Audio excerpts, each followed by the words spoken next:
आज की कहानी में दो बिल्कुल अलग-अलग खतरे हैं जो एक ही रात में सामने आते हैं।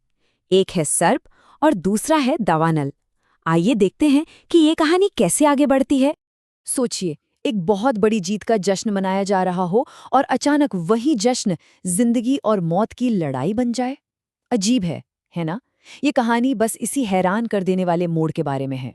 तो कहानी शुरू होती है एक लड़ाई के खत्म होने के बाद, जब माहौल में जीत का जश्न मनाया जा रहा है। जरा सोचकर देखिए, कृष्ण झील के शांत पानी से बाहर आ रहे हैं। उनका शरीर दिव्य मालाओं और सोने से चमक रहा है। ये एक ऐसे हीरो का सीन है जो अभी अभी एक बहुत बड़े दुश्मन को हराकर लौटा है। मतलब उनकी मौजूदगी में इतनी शक्ति थी कि वृंदावन के जो पेड़ सूख चुके थे वो भी फिर से हरे भरे हो गए। ये तो बस उनकी दिव्य शक्ति की एक छोटी सी झलक थी।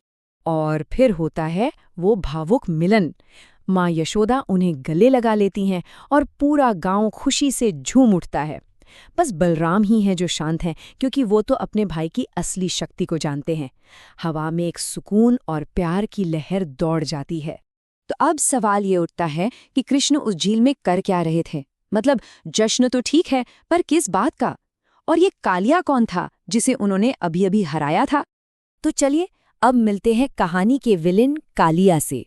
उसका घमंड ही इस सारे झगड़े की जड़ था और उसने एक ऐसे दुश्मन से पंगा ले लिया था जिससे कोई भी भिड़ना नहीं चाहेगा, यानी कि शक्तिशाली गरुड़। तो आखिर ये झगड़ा शुरू कैसे हुआ? देखिए, सर्पों और गरुड़ के बीच एक समझौता था, लेकिन घमंडी कालिये ने उसे तोड़ दिया। उसने गरुड़ को दी जाने वाली भेंट खुद ही खा ली, जिससे गरुड़ को जाहिर है बहुत गुस्सा आया और उन्होंने उस पर हमला कर दिया। तो एक तरफ था कालिया, जिसे अपने जहर और घमंड पर पूरा भरोसा था, और दूसरी तरफ थे गरुड़, भगवान विष्णु के प्रिय वाहक, जिनकी ताकत और रफ्तार का कोई मुकाबला ही नहीं था। ये लड़ाई तो शुरू से ही एक तरफा लग रही थी।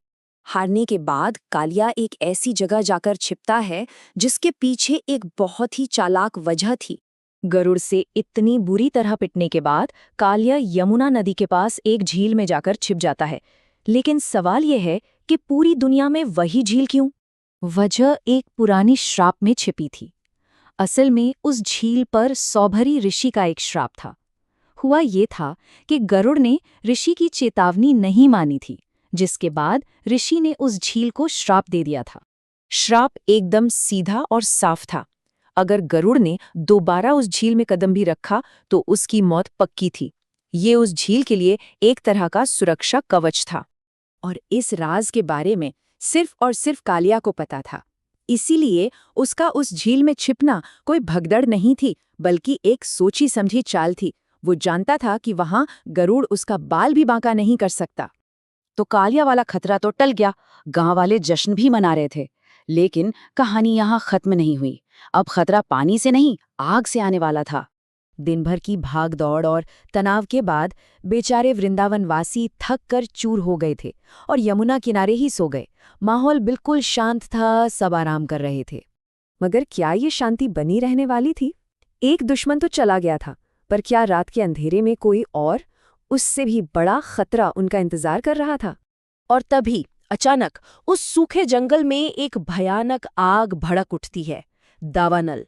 और देखते ही देखते ये आग सो रहे गांव वालों को चारों तरफ से घेर लेती है। बचने का कोई रास्ता नहीं।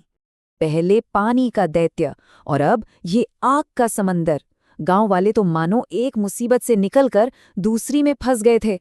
जैसे ही गांव वालों की आंख खुलती है, वो खुद को आग की लपटों से घिरा हुआ पाते हैं।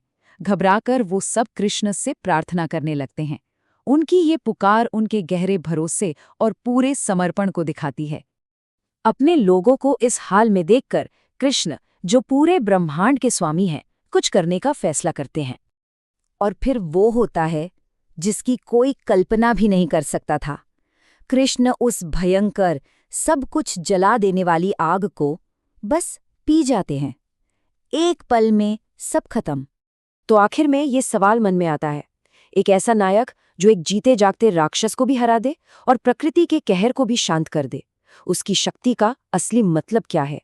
ये कहानी हमें सोचने पर मजबूर करती है कि सच्ची सुरक्षा आखिर होती क्या है।